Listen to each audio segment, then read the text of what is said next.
Hola amigos de la Combate. Siempre he creído, y es una opinión personal y sin ningún fundamento, pero ahí va, que los imperios cuando empiezan a decaer es cuando dan sus mejores escritores. Por ejemplo, en el siglo de oro español, en la época de Felipe IV, que ya empezamos con nuestra cuesta abajo, pues es cuando aparecen Cervantes, Quevedo, Lope de Vega, Góngora. Y yo creo que en el imperio americano ahora mismo estamos en un momento parecido. Yo creo que el imperio americano empieza su declive y están apareciendo escritores de una potencia inusual. Por ejemplo, Joyce Carol Oates, por ejemplo, Cormac McCarthy y, por ejemplo, un escritor que es cual voy a hablaros ahora porque no es muy conocido y es espectacularmente bueno. Se llama Donald Ray Pollock. Es un hombre misterioso y extraño. Él nació en un pueblecito de Ohio, como decía mi padre, un pueblecito de nada que se llama Knockemstiff. Knockemstiff, traducido literalmente, quiere decir knock em, o sea, pégales un golpe y noquéalos, no, a ellos, y stiff es déjalos tiesos. Y el pueblo se llama Knockemstiff, que sería algo así como pégales un puñetazo y déjalos tiesos.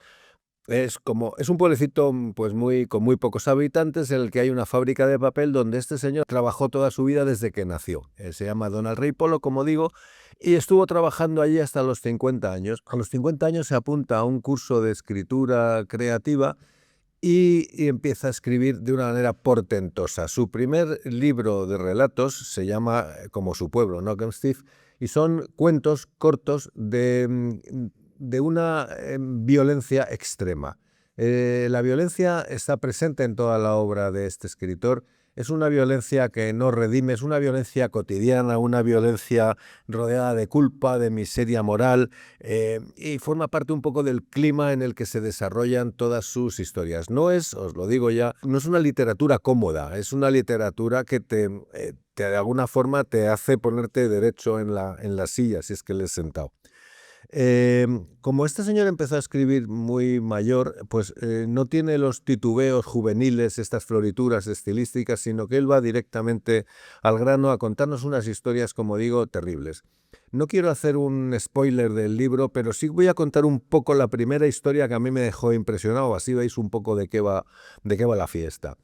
La historia cuenta en un niño que va a un autocine en Estados Unidos, en un pueblo pequeño como es este, con sus padres. El padre está medio borracho, el padre es un tipo violento, pero no demasiado fuerte. Total, que van el padre y el hijo al cuarto de baño y hay un hombre mucho más grande que él, pues tiene una trifulca con el padre y el padre desarrolla una violencia extrema y deja al tipo en una pelea, lo deja maltrecho, ensangrentado y triturado literalmente en el suelo.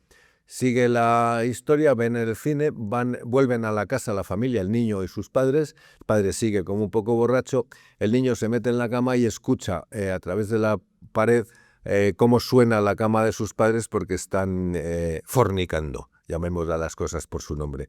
En ese momento el niño se hace violento para toda su vida. O sea, notas muy bien cómo ese cúmulo de situaciones terribles, como es la violencia, como es el sexo, como es el alcohol, como es la dominación del padre a la madre, hacen que en el hijo se desarrolle una patología. No es lo importante lo que cuenta, sino cómo lo cuenta. A partir de esta literatura tan incómoda se desarrollan las historias de este libro que, como digo, es impresionante, impresionante absolutamente. La segunda obra de este escritor se titula El diablo a todas horas. Tengo que decir que hicieron una película que, en mi opinión, no le llega al libro ni a los talones, no está por ahí en Netflix, pero yo no os la recomiendo. Os recomiendo que leáis el libro porque es maravilloso. Ya es una novela, como digo, pero es una novela un poco a caballo entre los relatos y la novela. Es unos relatos entrelazados, un poco al estilo de Pulp Fiction, que van saltando de los mismos personajes, van apareciendo a lo largo de los distintos relatos y conformando una historia coral y con saltos también en el tiempo. La violencia sigue en todos estos relatos. No es espectacular, no es épica, es una violencia torpe, sucia y también el lenguaje es muy directo, es casi seco, un poco del estilo de Cormac McCarthy, no hay concesiones literarias, de florituras innecesarias. La violencia también es igual que en el anterior, es como una herencia. Los hijos heredan la violencia de los padres en muchos casos. Y aquí aparece un fenómeno muy del sur de Estados Unidos, sur no, del medio oeste de Estados Unidos, de la América profunda esta, los votantes de Donald Trump, el caldo de cultivo de los votantes de Trump, que es la religiosidad. Predicadores corruptos, fanáticos religiosos, personajes que utilizan la religión para justificar sus actos más atroces. Toda esta especie de religiosidad violenta, sucia, incómoda, está muy presente en esta novela. Como digo, es una novela coral y es una novela muy buena, muy potente, muy redonda, no puedes dejar de leerla en ningún momento.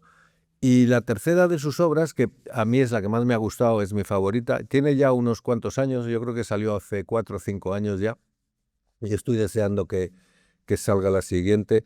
Se llama El banquete celestial. Es un western, como dicen los cursis, un western crepuscular, un western tardío.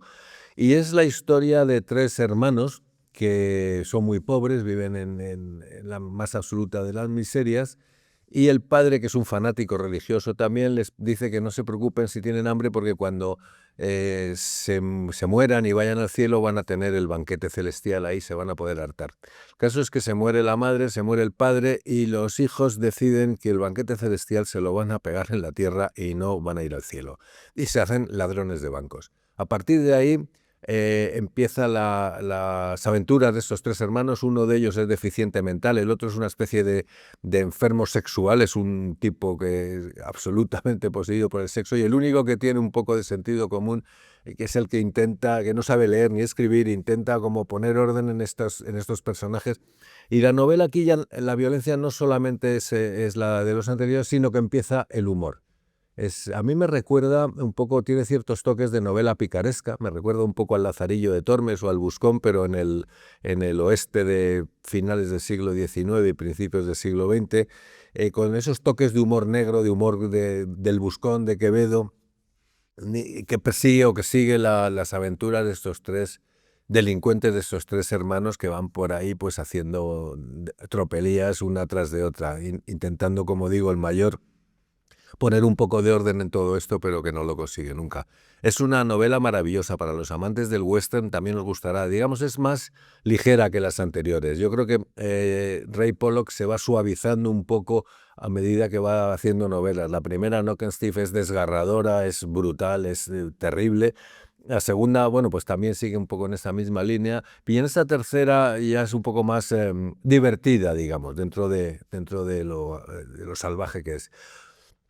Como habéis podido ver, no es una literatura para todos los paladares. Yo creo que hay muchas personas a las que no les va a apetecer llegar a este libro, pues porque no es su estilo, y lo comprendo. No hay que leer todo, ni todos los libros son para todas las personas. Pero para otros muchos yo creo que va a ser, que hay muchos lectores que van a ser los que este libro está buscando. Os lo digo aquí otra vez, Donald Ray Pollock, y en el Halcón Maltés los tenemos, pero debéis, a los que os gusten este tipo de cosas, probar, saborearlo, a ver qué pasa.